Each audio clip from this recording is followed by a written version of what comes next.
অখিল গগৈৰ লগত তোমাৰ কি সংঘাত হ'ল সেই বিষয়ে আমি পাতিম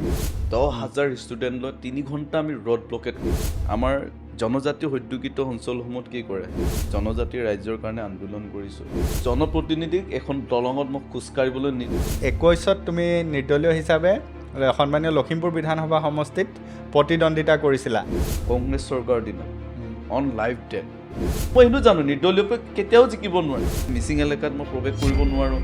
মানুহে মোক তুল পেলায় আন্দোলনৰ নামত একেটা এটা পেপাৰ আৰম্ভ কৰা মই কথাবিলাক উলিয়াই দিছোঁ আৰু একেতে আৰু ব্লেকমেইলিং কৰিব RTI কৰি মাল গতিব NSPC যিহেতু তুমি NSPC বান্ধৰ কথা কৈছা এই সোৱণশিৰি যি বৃহৎ নদীবান্ধ এই নদীবান্ধৰ বিৰুদ্ধেতো সেই সময়ত বিৰোধীৰ আসনত থকা ৰাজনাথ সিঙৰ দৰে কেন্দ্ৰীয় মন্ত্ৰীও আহি পেলাই প্ৰতিবাদ কৰিছিল তাৰ পিয়ে তাক বিশ্বাস নকৰে কোনদিনা লাট মাৰি ওলাই দিব এই পৃথিৱীত কোনো মানুহ বিশ্বাস নকৰে কাৰণ ই নিজে বহুত 2 নম্বৰী মানুহ শ্ৰীমন্ত বিশ্ব ইংৰাজী ক'ব জানিলে বুলিয়ে লিডাৰ নেকি হিন্দী ক'ব জানিলে বুলিয়ে লিডাৰ নেকি নেতা এনেকুৱা নহয় একদম গুলিয়াই তিলকে মাৰিছিল সেইসকল ছোৱালীৰ প্ৰতি আপুনি কি ক'ব যিসকলে ঠিক আছে এতিয়া তুমি কৈছা যে কংগ্ৰেছটো মিয়াৰ দল মই ধৰি লৈছোঁ হয় এতিয়া ডেফিনেটলি কংগ্ৰেছী যিসকল নিৰ্বাচনত জয়ী হয় মিয়াই ভোট দিব লাগিব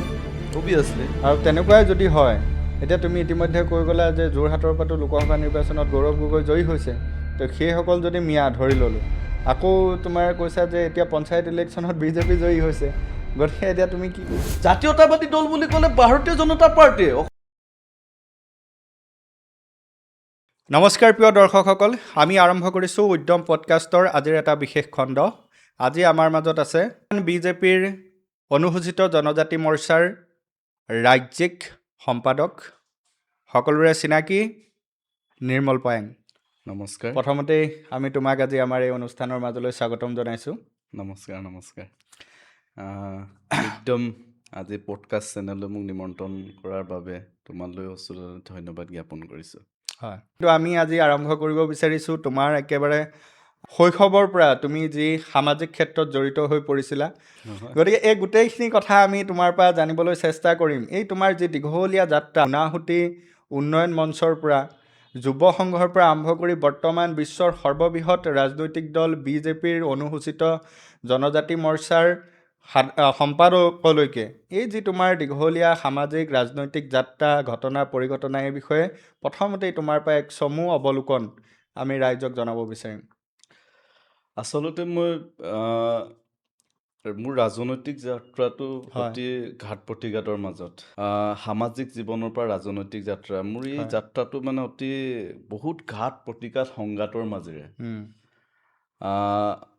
মোৰ দেউতা শিক্ষকতা কৰিছিলে যিহেতু মায়ে তেতিয়া চাইকেল এখন কিনি দিছিলে তেতিয়া মানে ঘাটত ভাড়াক লৈ প্ৰথম সংঘাত আৰম্ভ হৈছিলে যিটো IWT ইনলেণ্ড ৱাটাৰ ট্ৰেন্সপৰ্ট ডিপাৰ্টমেণ্টে তাৰমানে কি কৰে আমিতো তেতিয়া ঘাগৰত পাৰাপাৰ কৰিবলগীয়া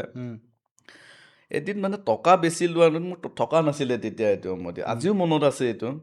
আৰু তেতিয়া মই মানে আৰম্ভ কৰিছোঁ যে ইমান টকা কেলৈ লৈছে বোলো আৰু মানুহবিলাক দুখীয়া মানুহ অহা যোৱা কৰে আৰু তেতিয়াৰ পৰা মই মানে একদম পূৰা জেং কৰি দিলোঁ যে তোমালোকে যে মন গ'লে ইয়াত ঢকাইতৰ নিচিনা যে লুটি আছা কেলৈ বোলো সেইটো নহ'ব না আন্দোলন কৰা আৰম্ভ কৰি দিলোঁ ঘাটৰ বিৰুদ্ধে মই প্ৰথম আন্দোলন কৰি ঘাটৰ ভাড়া কমাই দিছিলোঁ ঘাট নহ'ব মানে চৰকাৰী ৰেট মতে তাত তেতিয়া চৰকাৰী ৰেটবিলাক বঢ়ায় আৰু গাঁৱৰ মানুহ অকা পাইছিলে এদিন ঘাট পূৰা বন্ধ কৰি গোটেই ৰাইজ একদম ওলাই আহি গোটেই ঘাটকৰ ফেৰী জ্বলাই দিব পূৰা জ্বলাই দিওঁ এনেকুৱা পৰিস্থিতি হৈছিলে জংগী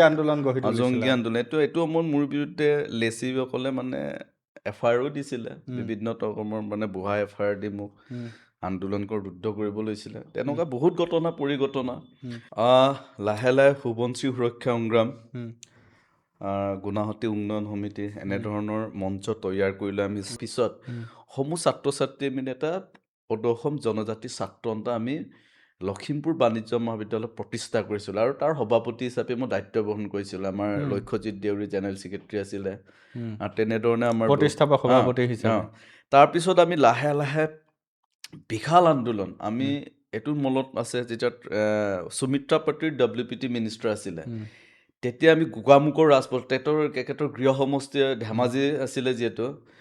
গোটেই গোগামুখ চাৰিআলিত আমি প্ৰায় 10,000 ষ্টুডেণ্ট লয় এইটো একদম জীৱনৰ মোৰ আটাইতকৈ ডাঙৰ অভিজ্ঞতা 10,000 ষ্টুডেণ্ট লৈ 3 ঘণ্টা আমি ৰ'ড ব্লকেট কৰিছিলোঁ মানে তুমি নেতৃত্ব লোৱা প্ৰথম ডাঙৰ আন্দোলন ডাঙৰ আন্দোলন এইটো মোৰ এটা ইতিহাসত আজিও আছে আপোনালোকে ইউটিউবত চাব এইবোৰ পেপাৰ ৰেকৰ্ড আছে ছ'চিয়েল মিডিয়াত এইবোৰ ফটো ৰেকৰ্ড আছে ডিমাণ্ডিং লেটাৰ কৰা আছে তেতিয়া মানে প্ৰায় 10,000 ষ্টুডেণ্ট লৈ আমি ঘেৰাও কৰি বাধ্য কৰাইছিলোঁ যে জনজাতিৰ প্ৰাপ্য মানে জলপানী মোকলাই দিয়াৰ দাবীত আৰু আমাক কিয় বঞ্চিত কৰিব আৰু এই সময়ত প্ৰায় আমাৰ education minister doctor Himanta Biswa Sharma ডাঙৰীয়াও আছিলে লখিমপুৰ গাৰ্লছ কলেজত তেতিয়া শিক্ষামন্ত্ৰী মহোদয় আমাৰ বৰ্তমান আমাৰ অসমৰ মাননীয় মুখ্যমন্ত্ৰী হিমন্ত বিশ্ব শৰ্মা ডাঙৰীয়া মোৰ মনত আছে চাৰ্কিট হাউচত তেতিয়া ইয়াত ডিঅ' আছিলে আপোনাৰ নিৰদা দলে বাইদেউ আছিলে আজি একেটা প্ৰয়াত খুব মনত আছে এইবিলাক এইটো স্মৃতি কাৰণ একেটোকক মই প্ৰশ্ন কৰিছিলোঁ তেতিয়া যে আমাৰ জনজাতীয় উদ্যোগিত অঞ্চলসমূহত শিক্ষাৰ অধিকাৰ কিয় বঞ্চনা কৰিছে ৰদলা এল পি স্কুলত যদি 18জন শিক্ষক থাকিব পাৰে 30টা ষ্টুডেণ্ট এগেইনষ্টত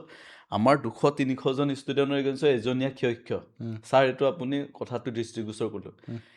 একদম মনত আছে লগে লগে মোক মাতিছিলে কোৱা মই এই কথাখিনি কোৱাৰ পাছত তেতিয়া মাননীয় শিক্ষামন্ত্ৰী হিমন্ত বিশ্ব শৰ্মা ডাঙৰে একশ্যন লগে লগে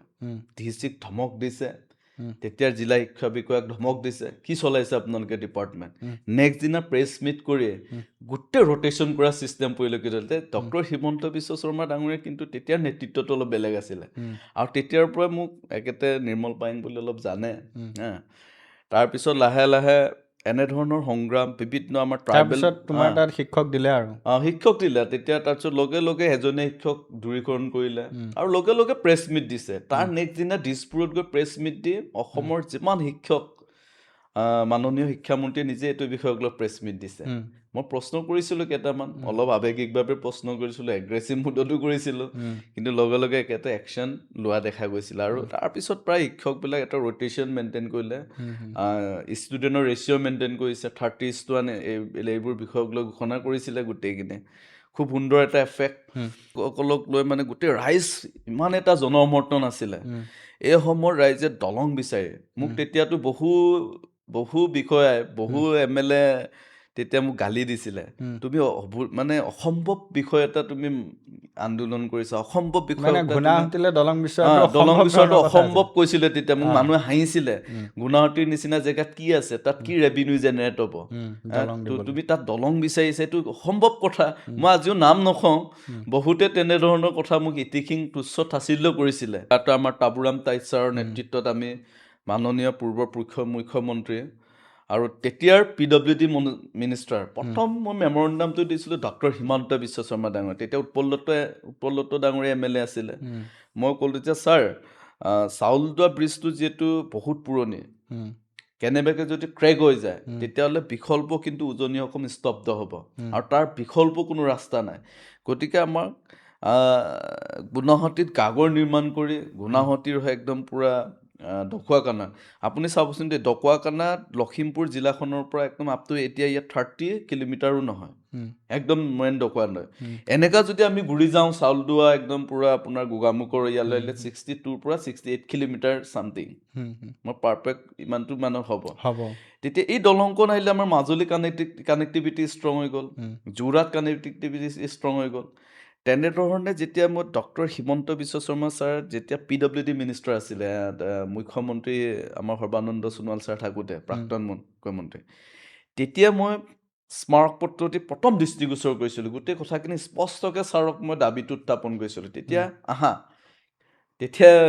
পূৰ্বৰ MLA ডাঙৰীয়াই কৈছিলে এই কথাটো কেলৈ কোৱা নাই তেতিয়া আমাৰ এই সময়ত আমাৰ ৰণোজ পেগু ডাঙৰীয়া আছিলে আংকত প্ৰধান বুঢ়া ডাঙৰীয়া আছিলে তেতিয়া মাননীয় মুখ্যমন্ত্ৰীয়ে মোক এষাৰ কথা ক'লে যে মই দলং বনাম থেংক ইউ ছাৰ দলংখন লাগিব দলং যেতিয়ালৈকে নবনাই কিন্তু আন্দোলন চলি থাকিব সংগ্ৰাম চলি থাকিব কৰিলোঁ আমি এটা আলি আই লৃগাং পতাৰ প্লেনিং কৰিলোঁ যে গুণাসতিত কিমান চনৰ কথা এইটো লাষ্ট টাইম আমাৰ সৰ্বানন্দ সোণোৱাল লাষ্ট টাইম কোনটো টাইমত আছিলে 2021-20ৰ মাজত তেতিয়া লাষ্ট টাইম CM মানে তেতিয়া মই কি কৰিলোঁ যে আমাৰ প্লেনিংটো আছিলে ডক্টৰ হিমন্ত বিশ্ব শৰ্মা ডাঙৰীয়াক এই আলি আই লৃগাংটো আমি মানে একদম পূৰা ষ্ট্ৰংলি পাতিম, একেটক মাতি আমি দৃষ্টিগোচৰ কৰা প্লেনিংটো আছিলে আমাৰ। এতিয়া হিমন্ত কথাখিনি ক'ব বিশ্ব লাগিব। শৰ্মা তেতিয়া PWD মিনিষ্টাৰ। PWD একেটক আমি চিফ গেষ্ট হিচাপে মাতি আলি আই লৃগাঙত মাতি গাহৰত পৰিদৰ্শন কৰিব দি দলংখন আমি তাতে মানে ঘোষণা কৰিব দিয়া ঘোষণা প্লেনিং কৰাই দিব। আছিলে হা। যে মই তেতিয়া কৈছিলোঁ হিমন্ত বিশ্ব শৰ্মা ছাৰক আমি 20,000 মানুহ খাৰা কৰিম, আপুনি এবাৰ গুৱাহাটীলৈ আহক বোলো। তেতিয়া ছাৰে ক'লে, আমি ছাৰৰ মিনিষ্টাৰ কলনীত গ'লোঁ। তেতিয়া আমাৰ জ্যেষ্ঠ মানুহসকলক 2-3খনমান গাড়ী লৈ আমাৰ প্ৰতিনিধিসকলক লৈ লৃগাং কমিটিৰ। তাৰপিছত একেটা যাম বুলি ক'লে, ডায়েৰীটো অন্তৰ্ভুক্ত কৰিলে 2-3 যাম বুলি। কিন্তু আমাৰ তেতিয়া মুভমেণ্টটো কৰি থাকোঁতে হঠাৎ আমাৰ ৰণোজ পেগু ডাঙৰীয়াৰ ওচৰত গ'লোঁ। তাৰপিছত আমাক সৰ্বানন্দ সোণোৱাল ছাৰে ইনভিটেশ্যন দিবলৈ যাওঁতে আমাক চৰকাৰীভাৱে তাৰমানে কি কালচাৰেল এপিয়াৰেন্স ডিপাৰ্টমেণ্টৰ পৰা আমাৰ আলি আই লৃগাং পাতে। প্ৰায় 98 লাখৰ বাজেটৰ আছিলে। CM ছাৰ হৈ গ'ল। আমি দিনে নিশাই আমি আদৰণীয় সমিতিৰ, যিহেতু মোৰ ছেক্ৰেটেৰী দায়িত্বত আছিলোঁ আৰু আমাৰ গণ্যমান্য ব্যক্তিও আছে তাত যথেষ্ট। তাৰপিছত আমি এই দলংখনত প্ৰায় আমাৰ মিছন আছিলে দলংখন ঘোষণা কৰা এই আলি আই লৃগাঙত। আমি কষ্ট কৰিছোঁ কমিটিয়ে বহুত, আৰু কষ্ট কৰি তাৰ এইদিনা মুকলিওপাত প্ৰায় 50% ঘোষণা কৰিছিলে কিন্তু আমাৰ মাননীয় মুখ্যমন্ত্ৰী সৰ্বানন্দ সোণোৱাল ডাঙৰীয়া। আৰু তাৰপিছত পৰ্যায়ক্ৰমে আমাৰ মনত একদম এইটো কিমান চনৰ কথা হ'ব? 20 চনমানৰ কথা হ'ব। 20 একেবাৰে শেষৰ ফালে আৰু। এশৰ পালে আৰু এশৰ যেতিয়া সৰ্বানন্দ সোণোৱালদেৱৰ মুখ্যমন্ত্ৰিত্ব কালৰ শেষৰ ফালে আৰু। তাৰপিছত আমাৰ বিৰাট ফূৰ্তি আৰু দলং পাম বোলে। তেতিয়া আমাৰ এনে গুৱাহাটীত কিমান মান জনসংখ্যা আছে? এতিয়া ভোটাৰ্ছটোতো চালে আপোনাৰ 9,000ৰ পৰা, এনেইতো আপোনাৰ 14, 15, 16,000টো হ'বই মেক্সিমাম। আৰু যেনেধৰণে প্ৰতিশ্ৰুতি দিছিলে PWD minister Himanta Biswa Sharma sir ডাঙৰীয়াই। এতিয়া আপুনি দলংখন হ'ল, এতিয়া ক্ৰেডিট কাৰ্ড দিব বিচাৰে? তাৰপিছত আপোনাক মই ইণ্টাৰেষ্টিং কথাটো হ'ল, তাৰপিছত লগে লগে আমাৰ মানৱ ডেকা ডাঙৰীয়াও MLA হ'ল। মানৱ ডেকা ডাঙৰীয়া মই 21ত মই তেতিয়া কি 21ৰ আশে-পাশে মই ছাত্ৰ সংগঠন হেৰি মই তেতিয়া বিধায়ক হিচাপে প্ৰতিদ্বন্দ্বিতা কৰিলোঁ, নিৰ্দলীয় হিচাপে অটো ৰিক্সাৰ চিনত। তেতিয়া মোৰ ইছ্যু আছিলে পূৰা একদম ফাৰ্ষ্ট টাৰ্গেট, মোৰ প্ৰথম মানে যিটো নিৰ্বাচনী মোৰ ইস্তাহাৰৰ 1 নম্বৰ পইণ্টটো আছিলে ঘাগৰত দলং বনাবে মই যদি MLA হয়। এইটো আৰম্ভণি কৰিছিলোঁ। আৰু বিভিন্ন টক শ্ব'বিলাকত তেতিয়া প্ৰতিদিন টাইম, বিভিন্ন এটা পপুলাৰ চেনেল যিমান আছে, তেতিয়া মই কিন্তু এই ইছ্যুটোৱে প্ৰথম লৈছিলোঁ। আৰু জনজাতীয় এলেকাবিলাকত স্কুল আন্তঃগাঁথনি এইবিলাক উন্নয়ন কৰিম আৰু ঘাগৰত দলং বনোৱাৰ। তাৰপিছত যেতিয়া আমাৰ কপাল ভাল, মাননীয় মুখ্যমন্ত্ৰী মোৰ দলংখন বাজেটত অসম চৰকাৰে কৰিছে দেই, এইটো চেণ্ট্ৰেল বাজেটৰ অসম মালা আঁচনিত মানে 600 কোটি টকাৰ প্ৰজেক্ট। আজি এইটো গুৱাহাটী ৰাইজৰ দীৰ্ঘদিনীয়া সংগ্ৰামৰ কাৰণে আজি এই দলং পাবলৈ সক্ষম হৈছে। আৰু আপোনাৰ পডকাষ্টৰ জৰিয়তে মই আটাইতকৈ ক্ৰেডিট দিম মই ডক্টৰ হিমন্ত বিশ্ব শৰ্মা ডাঙৰীয়াক, আৰু ইয়াৰে লোকেল খুব এক্টিভ বিধায়ক মানৱ ডেকা ডাঙৰীয়াকো মই ক্ৰেডিট দিম, যিহেতু একেটাৰ তেতিয়া ডিলিমিটেশ্যন নোৱাৰ আগতে গুৱাহাটী আছিলে। আৰু আমাৰ আটাইতকৈ মই ক্ৰেডিট দিম আমাৰ যিমান স্থানীয় আমাৰ সচেতন ৰাইজ আছিলে, যেতিয়া এওঁমৰ আন্দোলন কৰিছিলে দলং বিচাৰি। আৰু এইখিনিকে মই সকলোকে আহ্বান জনাইছোঁ। 50% ঘোষণা কৰা প্ৰাক্তন মুখ্যমন্ত্ৰী নাই, কিয় নিদিম, কেলে নিদিম? মাননীয় প্ৰাক্তন মুখ্যমন্ত্ৰী সৰ্বানন্দ সোণোৱাল ছাৰকো আমি ক্ৰেডিট দিম। তাৰপিছত তুমি ৰাইজৰ দলত যোগদান কৰিলা, অখিল গগৈ অতি ঘনিষ্ঠ আছিলা, জাতীয় যুৱ বাহিনীৰ তুমি সম্পাদকৰ দায়িত্বত আছিলা সাংগঠনিক। তাৰপিছত তোমাৰ অখিল গগৈৰ লগত এনে কি সংঘাত হ'ল, হঠাৎ ৰাইজৰ দল ত্যাগ কৰি তুমি BJPত জইন কৰিলা? জইন কৰাৰ পিছত আকৌ ৰাইজৰ দল তোমাৰ এতিয়া তুমি মাতৃ সংগঠন বুলি কোৱা বা কি কোৱা নাজানো, কিন্তু তুমি একদম আক্ৰমণাত্মকভাৱে অখিল গগৈদেৱৰ কথা য'তে ত'তে মেডিয়াই কোৱা। নহয়, এটা কথা, মই যেতিয়া নিৰ্দলীয় বিধায়ক হিচাপে প্ৰতিদ্বন্দ্বিতা কৰাৰ পাছত মই পৰাজয় হৈছিলোঁ, কিন্তু হঠাৎ এদিন ফোন কৰিলে অখিল গগৈ ডাঙৰে, ফোন কৰিলে ৰাইজৰ দললৈকে আহা, তোমাৰ নিচিনা এজন যুৱক অতি জৰুৰী আছে বোলো। মই কিন্তু যোৱা ইচ্ছা নাছিলে। একেটাই মোক মাতি গধুৰ দায়িত্ব দিলে নিজে। আগতে এপইণ্টমেণ্ট দিছে মোক ষ্টেট জেনেৰেল ছেক্ৰেটাৰী। তাৰপিছত পাতি লৈছে কথাবিলাক। ষ্টেট জেনেৰেল ছেক্ৰেটাৰী, ইউথ অৰ্গেনাইজেশ্যনৰ সাংগঠনিক সাধাৰণ সম্পাদকৰ দায়িত্ব দিলে। ৰাইজৰ দল সোমাবই নোৱাৰে। এতিয়া মই মিচিং যুৱক, তেতিয়া মিচিং এলেকাত মই প্ৰৱেশ কৰিব নোৱাৰোঁ, মানুহে মোক থু পেলায়। থু পেলাই দিয়ে থু পেলাই দিয়ে উম, তুমি অখিল গগৈৰ নিচিনা এটা এনেকুৱা কিবা এটা আছে কিন্তু মনত উপায় নাই ন কি কৰিম অখিল গগৈৰ যিটো আঞ্চলিকতাবাদ উম, এই আঞ্চলিকতাবাদটো তাৰমানে এটা বোৱা আঞ্চলিকতাবাদ মই এইটো কাৰণে কৈছোঁ যে প্ৰেক্টিকেলি সময়খিনি আজি প্ৰাসংগিক হিচাপে আপোনালোকে লৈতো অখিল গগৈ উম, অখিল গগৈ ৰিয়েলি কেনেকুৱা টাইপৰ মানুহ উম, একেত একচুৱেলি পেচাদাৰী আন্দোলনকাৰীহে আছিলে তাৰমানে কৃষক মুক্তিৰ মজিয়াত থাকি একেতৰ যিটো আন্দোলনকাৰী প্ৰেছাৰ গ্ৰুপ উম, একেতে ঠিক আছিলে কিন্তু এটা সময়ত উম, যেতিয়া কংগ্ৰেছ চৰকাৰ থাকোঁতে অখিল গগৈৰ যিবিলাক আন্দোলন এই আন্দোলনটো ৰাইজে একচেপ্ট কৰিছিলে কিন্তু আন্দোলনৰ নামত এটা বেপাৰ আৰম্ভ কৰা হৈ গ'ল যিটো আন্দোলনে তাৰমানে একেতক এটা ৰাজনৈতিক মেৰপাকত পৰি একেতো জেল কাটিলে আৰু আন্দোলনৰ মজিয়াত একেনে জেল কাটি শিৱসাগৰবাসী ৰাইজে একেতক নেতা হিচাপে নিৰ্বাচিত কৰিলে বিধায়ক হিচাপে নিৰ্দলীয় আসনত ৰাইজৰ হাবেক সহানুভূতি ৰাইজে যেতিয়া নিৰ্বাচিত MLA কৰি পঠিয়ালে কৃষক মুক্তিৰ মজিয়াই হেৰি MLA হোৱাৰ পিছত একেতৰ যিটো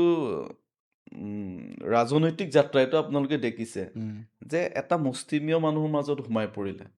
লাহে লাহে একেতে একদম পুৰা মিয়া প্ৰেমী হৈ আৰম্ভ কৰি দিলে মিয়াৰ মাজত আমাৰ লগত দেখোন বড়ো ল'ৰা নাই আমাৰ লগত খিলঞ্জীয়া আহোম কমিউনিটিৰ ল'ৰা নাই দেখোন মিচিং দেউৰী কছাৰী ৰাভা বড়ো এইবোৰ নাই দেখোন অকল মিয়া কেন্দ্ৰিক পিছফালে অকল মিয়া মানুহ থিয় হৈ থাকে আৰু য'ত মিটিং যায় অকল মিয়া এলেকাত ধুবুৰী দিহিং এনেকুৱা একদম মিয়া এলেকাবিলাকত আৰু লাহে লাহে কি কৰিলে একে যেতিয়া অতিপাত মিয়া প্ৰীতি হৈ গ'ল আৰু লাহেকৈ মই এইটো দলত থাকিলেতো মোৰ ভৱিষ্যত ধ্বংস হ'ব মই ইমান বছৰ কষ্ট কৰি আহিছোঁ এটা ছ'চিয়েল সংগ্ৰাম আমি কৰিছোঁ আজি একেতে আৰু ব্লেকমেইলিং কৰিব RTI কৰি মাল গতিব আজি NSPCৰ নিচিনা আন্দোলন কিমান টকা লেনদেন হ'ল চবেই জানে এতিয়াতো মাত বন্ধ হৈ গ'ল এটা সময়ত এইবোৰ টকা পইচা লেনা দেনা কৰিতো পাৰ্টি এষ্টাব্লিছ কৰিছে ন NSPC যিহেতু তুমি NSPCৰ বান্ধৰ কথা কৈছা এই সোৱণশিৰি যি বৃহৎ নদীবান্ধ এই নদীবান্ধৰ বিৰুদ্ধেতো সেই সময়ত বিৰোধীৰ আসনত থকা ৰাজনাথ সিঙৰ দৰে কেন্দ্ৰীয় মন্ত্ৰীও আহি পেলাই প্ৰতিবাদ কৰিছিলে কিন্তু বৰ্তমান তাৰ বিপৰীত স্থিতি লোৱা দেখা এতিয়া গৈছে চাওক আমাৰ ডেভেলপমেণ্টটোতো লাগিব ন এতিয়া আমি চাইণ্টিফিকেল কথাটো চাব লাগিব বৃহৎ নদীবান্ধৰ এফেক্ট আমাৰ ডাউন ষ্ট্ৰীমৰ কামবিলাক ইতিমধ্যে হৈ আছে আৰু তেতিয়াৰ সময়ত চৰকাৰ মানে কিমান প্ৰটেকশ্যনটো ডাউন ষ্ট্ৰীমৰ ৰাইজক দিব পাৰিব এইটো কথাখিনি অলপ ভয় এটা শংকা আছিলে কিন্তু আজিৰ তাৰিখত বিজেপি চৰকাৰে অহাৰ পিছত ডাউন ষ্ট্ৰীমটোতো বনাই আছে ধুনীয়াকৈ মাথাউৰিবিলাক বনাই আছে আৰু মানে কি চৰকাৰেতো ডেভেলপমেণ্টৰ ক্ষেত্ৰতো আমি চাবলৈ বিজুলী উৎপাদন হ'ব আৰু বহুত নিবনুৱা যুৱক যুৱতী আজি কিমান সংস্থাপন হৈ আছে মই ডাইৰেক্টলি নকওঁ কিন্তু ডেভেলপমেণ্টৰ পক্ষত বিজেপি চৰকাৰ সদায় আছে আৰু আটাইতকৈ আন্দোলন কৰি আৰু কি নহয় জীৱনত অখিল গগৈৰ নিচিনা মানুহ আন্দোলন কৰি ব্লেকমেইলিং কৰে বৰ্তমান তুমি বিজেপিৰ অনুসূচিত জনজাতিৰ মৰ্চাৰ সম্পাদকৰ দ্বাৰা দায়িত্বত আছা তুমি বিজেপিত জইন কৰিয়ে এনে এটা গধুৰ দায়িত্ব তোমাৰ ওপৰত অৰ্পণ কৰিলে তুমি কি ভাবা কিয় তোমাৰ ওপৰত অৰ্পণ কৰিলে বিজেপিৰ যিটো যাত্ৰা উন্নয়নৰ যি যাত্ৰা মোৰ মায়ে খুব নিউজ চায় খুব টিভি চায় খুব পেপাৰ পঢ়ে আৰু মাননীয় দিলীপ শইকীয়া ডাঙৰীয়াৰ যিটো একদম শক্তিশালী নেতৃত্ব খুব আকৃষ্ট এপ্ৰিচিয়েট আৰু পাৰ্লিয়ামেণ্টত যেতিয়া বহে আমাৰ মিচিং জনগোষ্ঠীৰ মাফলাৰবিলাক মিবু চাৰ্টবিলাক পিন্ধি যেতিয়া বহে মানে মোৰ মায়ে মানে আমাৰ খুব ভাল পায় মিচিং জনগোষ্ঠীৰ মহিলা আৰু খুব কয় মানে দিলীপ শইকীয়া ডাঙৰীয়া বিৰাট ভাল লাগে দেই মানুহটো বোলে মোক তাই বাবা বুলি মাতে বাবা এবাৰ যদি পাৰা যোগাযোগ কৰাচোন তুমি বিজেপি দললৈ আহা মোৰ মাৰ কথা মই সদায় শুনো আৰু এদিন কপাল মানে ভাল মাননীয় ৰাজ্যিক সভাপতি দিলীপ শইকীয়া ডাঙৰীয়াই মোক যোগাযোগ কৰিলে বাই টেলিফোনিক মই লগে লগে আৰু 1 ছেকেণ্ডো ৰখা নাই মই লগে লগে ৰেজিগনেশ্যন দি ফেচবুকত পষ্ট কৰিলোঁ আজি তাৰিখৰ পৰা মই ৰাজ্য দলৰ কোনো সদস্যও নহয় কোনো কিবা নহয় আৰু মোক মাতিলে ভাৰতীয় জনতা পাৰ্টীৰ মুখ্য কাৰ্যালয়লৈ আৰু খুব সুন্দৰভাৱে মাননীয় সভাপতি দিলীপ শইকীয়া ডাঙৰীয়াই মোক ৱেলকাম জনালে আহা তোমাৰ নিচিনা ইউথ ল'ৰা আমাক লাগে আৰু মই কোনো ডিমাণ্ড নাছিলে দেই এইটো সকলোহে মই একদম স্পষ্টভাৱে ক'ব বিচাৰিছোঁ মাননীয় দিলীপ শইকীয়া ডাঙৰীয়াৰ যি মানে এপ্ৰিচিয়েট মানুহৰ লগত যিটো কথা পাতে সৰু ডাঙৰ বুলি কোনো কথা নাই আৰু খুব মই সকলো আকৃষ্ট সমান হ'লো আৰু। হা মানে খুব মানে একেটোৰ লয়েলিটি সঁচাকৈ মানিবলগীয়া আৰু খুব সুদক্ষ নেতৃত্ব এজন জননেতাৰ যিটো গুণ এইটো সৰ্বোচ্চ আছে আৰু একেতে মোক মাতাৰ কাৰণে মোক সুধিছিলে তোমাৰ কিবা ডিমাণ্ড আছে নে মোক দাদা কৃষ্ণ মোৰ একো ডিমাণ্ড নাই প্ৰভু মই আপোনাৰ দলত যে মই থাকিম মই সাধাৰণ সদস্য হিচাপে থাকি সাধাৰণ কাৰ্যকৰ্তা হিচাপে আপুনি মোক যেনেধৰণে কামান কৰে যেনেধৰণে নিৰ্দেশ দিয়ে মই একদম 24 ঘণ্টা কাম কৰিবলৈ সাজু আছোঁ তেনেকৈ সন্তুষ্ট মই তেনেকৈ সন্তুষ্ট তাৰপিছত মাননীয় সভাপতি দিলীপ শইকীয়া ডাঙৰীয়া মোৰ প্ৰতি কি বিশ্বাস আছে মই নাজানো গধুৰ দায়িত্ব দিলে এছ টি মৰ্চাৰ নিচিনা দায়িত্ব মই নিজেও নাজানো মই যেতিয়া কমিটিখন পূৰ্ণাংগ কমিটি বনাই মোক যেতিয়া আউট কৰিছে তেতিয়াই মই গম পাইছিলোঁ মোক কোনোবা 2-এজন বন্ধুৱে 10জনমান বন্ধুৱে মোক উইচ কৰিলে মই তাৰপিছতে চাইছোঁ মোক এছ টি মৰ্চাৰ নিচিনা সম্পাদকৰ দায়িত্ব দিছে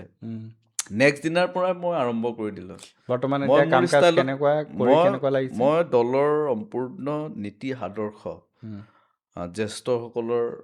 নিৰ্দেশ মৰ্মে আৰু মাননীয় মুখ্যমন্ত্ৰী হিমন্ত বিশ্ব শৰ্মা ডাঙৰীয়াৰ নিৰ্দেশ মৰ্মে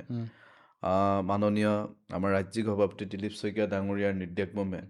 মই যিমানটো চেষ্টা কৰোঁ নিজৰ এক্টিভিটিছ দেখুৱাই মই কাম কৰিছোঁ দলৰ মজিয়াত দলৰ নীতি আদৰ্শক একদম একদম পুৰা নীতি আদৰ্শৰ আগত লৈ মই দলৰ কাৰণে সৰ্বতো উপকাৰে মই কাম কৰি আছোঁ মই এতিয়া দলৰ সাংগঠনিক দিশৰ ওপৰতেহে কাম কৰোঁ অসমৰ ৰাজনীতিত আমি এসময়ত দেখিছিলোঁ প্ৰাক্তন মুখ্যমন্ত্ৰী তৰুণ গগৈয়ে কৈছিলে হু ইজ বদৰুদ্দিন কিন্তু এতিয়া অসমৰ ৰাজনীতিত দেখিছোঁ আমি who is Himanta Biswa Sarma who is Gaurav Gogoi চলি আছে আৰু এই বিষয়ত তুমি বাইট দি পেলাই খুব ভাইৰেল হৈ আছে ভিডিঅ' ধুমুহাৰ গতিত ভাইৰেল হৈ আছে কি ক'ব বিচাৰিবা ভাইৰেল হোৱাৰ কোনো কথা নহয় আচলতে ডক্টৰ হিমন্ত বিশ্ব শৰ্মা ডাঙৰীয়া অসমৰ কৰ্মদক্ষ অসমৰ ইতিহাস চাগে আমি ৰাজনীতিত ভৰি দিয়াৰ পৰা বা সমাজ জীৱনত ভৰি দিয়াৰ পৰা অসমৰ নতুন প্ৰজন্মৰ আটাইতকৈ যদি কৰ্মদক্ষ যদি মুখ্যমন্ত্ৰী যদি আমি কোন বুলি যদি কয় তেতিয়াহ'লে অসমৰ ইতিহাসত মই এটা নামেই ল'ম ডক্টৰ হিমন্ত বিশ্ব শৰ্মা আজি ডক্টৰ হিমন্ত বিশ্ব শৰ্মা ডাঙৰীয়া হু ইজ হিমন্ত বিশ্ব শৰ্মা কোনে প্ৰশ্ন কৰিছে গৌৰৱ গগৈ কোন হয় ডেপুটি লিডাৰ গৌৰৱ গগৈ কোন হয় আপুনি জানি লওক হু ইজ হিমন্ত বিশ্ব শৰ্মা বুলি কোৱাৰ আগত গৌৰৱ গগৈ কোন হয় মই আপোনাক কওঁ গৌৰৱ গগৈ হৈছে কি এজন নেপোকিত পলিটিচিয়ান নেপোকিত তাকে কোৱা হয় যিজনে ৰজাৰ সাম্ৰাজ্যত নিজৰ পিতৃৰ আশীৰ্বাদত পিছ দুৱাৰিটি আহি নিজৰ মানে কি এষ্টাব্লিছ কৰিব বিচাৰে নিজৰ কেৰিয়াৰ এষ্টাব্লিছ কৰিব বিচাৰে যে শ্বাহৰুখ হিচাপে এইটোৱে লৈছোঁ শ্বাহৰুখ খানে বলিউডত সাম্ৰাজ্য কৰিলে গোটেই ভাৰতবৰ্ষত বলিউড এক্টৰ হিচাপে প্ৰতিষ্ঠা হ'ল কিন্তু একেটোৰ পুত্ৰক পিছ দুৱাৰেদি একদম পুৰা ৰাজআতিথ্য দিছে এক্টৰ বনাবৰ কাৰণে কিন্তু ভাৰতবৰ্ষৰ জনতাইতো একেটোৰ পুত্ৰকটো আদৰি লোৱা নাই এক্টৰ হিচাপে কিন্তু এক্টৰ বনাবলৈ বিচাৰি আছে কিন্তু বনাব পৰা নাই তাক কি কোৱা হয় নেপোকিত হয় নাই তেনেধৰণে গৌৰৱ গগৈ এজন অসমৰ পলিটিক্সত কি আছিলে আমেৰিকাত কি কৰি আছিলে ব্ৰিটিছৰ ছোৱালীক প্ৰেম লীলা কৰিলে নকৰিলে জানো হা ব্ৰিটিছ ছোৱালীজনী প্ৰেমত পৰি সেইটোতো আৰু অপৰাধ হ'ব নোৱাৰে প্ৰেম কৰাটো কিবা ব্ৰিটিছৰ এতিয়া পাল্লাত পৰি কিয় হৈ আছে গৌৰৱ গগৈটো প্ৰপাৰ গাঁও লেভেল বা একদম খাটি কোৱা মানুহৰ মাজত গাঁৱৰ একদম পুৰা দুখীয়া দৰিদ্ৰৰ মানুহ এই একদম গ্ৰাছৰুটৰ পৰাতো সম্পৰ্ক কৰি হাৰেই মোৰ যিহেতু লিডাৰশ্বিপ কৰা নাই আমি জানোতো আমাৰ উঠি অহাৰ প্ৰজন্মই জানে ন গোটেই কথাখিনি গতিকে একেটোৰ নিচিনা এটা নেপোকিত পলিটিচিয়ানে উইজ হিমন্ত বিশ্ব শৰ্মা বুলি প্ৰশ্ন যেতিয়া কৰিব নহয় আমি গৌৰৱ গগৈক তাৰ উত্তৰ দিবলৈ ৰেডি আছো গৌৰৱ গগৈতো ৰাজ্যসভাৰ সাংসদ নহয় লোকসভাৰ সাংসদ যোৰহাটবাসীয়েতো জয়ী কৰা পঠিয়াইছে এতিয়া এইটো যোৰহাটবাসীতো শিক্ষিত লোকে বাস কৰে যোৰহাটত কথা ক'ব যোৱা নাই এটা ৱেফত এটা কেতিয়াবা এটা পলিটিকেল চিষ্টেমটো অলপ বেলেগ হয়তো মানুহৰ এটা ৱেভ এটা আহি যায় তেতিয়া লগে লগে তাৰ উত্তৰটো পালে গৌৰৱ গগৈয়ে যেতিয়া পাৰ্লিয়ামেণ্ট MP ইলেকশ্যন জিকিছে তাৰ কেইদিনমানৰ পাছত পঞ্চায়ত ইলেকশ্যনৰ জিলা পৰিষদৰ ধাৰাবাহিক হৈছে নাই 0 হৈছে নাই তাৰ ৰিজাল্ট উত্তৰ লগে লগে পালে গ্ৰাছৰুটৰ ৰাইজে দিলেতো একেটা বিৰাট সংস্কাৰ কৰিছিলেতো পাৰ্লিয়ামেণ্ট MP জিকাৰ পাছত না যোৰহাটৰ না কথাটো হা এনেকুৱা হ'ব পাৰে নেকি কিন্তু যে ৰাইজে ভাবিছে এটা তেওঁক আমি প্ৰতিষ্ঠান সংসদত পঠাওঁ ক'তবাই আৰু ক'তবাই অলপ যিহেতু আমাৰ অসমত বিজেপি চৰকাৰ চলি আছে হয় গতিকে আমি কাম কাজ বেছিকৈ আমাৰ অঞ্চলত হ'বৰ বাবে নহয় আমি লোকেল পৰ্যায়ত বা স্থানীয় পৰ্যায়ত আমি শাসকীয় দলৰ প্ৰাৰ্থীক জয়যুক্ত কৰা এনেকৈতো ভাবিব পাৰে নহয় এটা কথা দেই মই আপোনাৰ কথাটো ডাইভাৰ্ট কৰিব নালাগে আপুনি যিহেতু ঠিক আছে এতিয়া তুমি কৈছা যে কংগ্ৰেছটো মিয়াৰ দল মই ধৰি লৈছোঁ হয় এতিয়া ডেফিনেটলি কংগ্ৰেছী যিসকল নিৰ্বাচনত জয়ী হয় মিয়াই ভোট দিব লাগিব অবিয়াছলি আৰু তেনেকুৱাই যদি হয় এতিয়া তুমি ইতিমধ্যে কৈ গ'লা যে যোৰহাটৰ পৰাতো লোকসভা নিৰ্বাচনত গৌৰৱ গগৈ জয়ী হৈছে তো সেইসকল যদি মিয়া ধৰি ল'লোঁ আকৌ তোমাৰ কৈছা যে এতিয়া পঞ্চায়ত ইলেকশ্যনত বিজেপি জয়ী হৈছে গতিকে এতিয়া তুমি কি ক'বা তাৰ সেইসকল যদি ৰিজাল্টটো গম পাই বিজেপি গ'ল কেনেকৈ প্ৰথমতে জ্বলিছে একেটাৰ এটা আৱেগ তাৰ আৱেগ কিছুমান অলপ পলিটিক্সৰ কিবাটো অলপ বেলেগ হয়তো সেই সময়ত ৰাইজে অলপ এটা হয়তো আমাৰ কেণ্ডিডেট দিয়াত ক'ৰবাত গণ্ডগোল হ'ল চাগে আৰু লগে লগে জিকাৰ পাছত তাৰ উত্তৰটোতো পালেই ভাৰতীয় প্ৰেক্ষাপটত বা অসমৰ প্ৰেক্ষাপটত এতিয়া যিহেতু ভাৰতবৰ্ষখন এখন যুৱ শক্তিৰ দেশ বুলি কোৱা হয় গতিকে নেতৃত্ব লোৱাৰ ক্ষেত্ৰত যুৱকসকলে আগস্থান পোৱাটো বিচাৰেনে 100বাৰ বিচাৰোঁ 100বাৰ বিচাৰোঁ প্ৰধানমন্ত্ৰী যুৱক হ'ব লাগে আমাৰ আমাৰ মাননীয় ৰাষ্ট্ৰীয় সভাপতি উম, নীতিন নবীনজী ডাঙৰীয়াই দেখোন যুৱ 45 ইয়াৰ্ছৰ ৰাষ্ট্ৰীয় সভাপতি ভাৰতীয় জনতা পাৰ্টীয়ে আমাৰ যুৱৰ প্ৰতি কিমান আগস্থান দিছে তাতেই গম পায় এতিয়া আজি আমি বিজেপি এছ টি মৰ্চাৰ সম্পাদক যুৱ নেতা অতি আক্ৰমণাত্মকভাৱে বিৰোধীক তোলা ধূনা দিয়া এজন নেতা